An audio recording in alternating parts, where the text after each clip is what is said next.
Head tracking sistemi demək olar ki, hazırdır. Bu head tracking sisteminin verici hissəsidir. Bizim işlətdiyimiz pult, yəni verici ilə demək olar ki, eyni prinsiplə işləyir. Yəni bu sistemlə eyni prinsiplə işləyir. Tək fərqi üzərində joysticklər yox, verici analoq pin olaraq biz burada MQ6050 gyro sensordan istifadə edirik.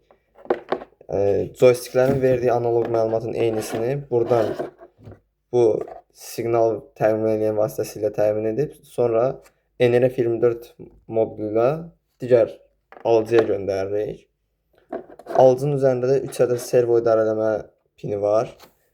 İstəsəz artıra da bilər. Buna əlavə joysticklər, potensiometrlər, toggle switchlər qoşub bunun üzərindən başqa servolar da idarə edə bilər, servolar, motorlar da idarə edə bilərsiniz.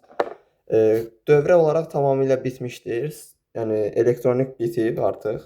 Sadəcə proqramlaşdırmada bir-iki məhdudiyyət var hal-hazırda. Siqnal göndərir, amma serverları aktivləşdirə bilmir. Onları həll edəcəm, onlar problem deyil. Yəni onlar çətin deyil. Sadəcə uyğun bir vaxt axtarıram onun üçün. Gəlin bunun nə üçün istifadə edəcəyimi sizə göstərim.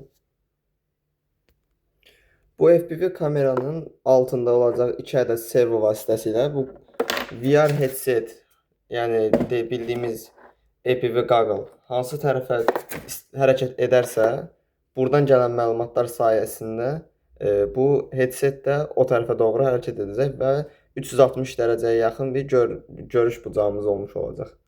Yəni layihənin əsas məqsədi budur. Yəni sizə mən öz təyyarəmi də göstərmişəm artıq.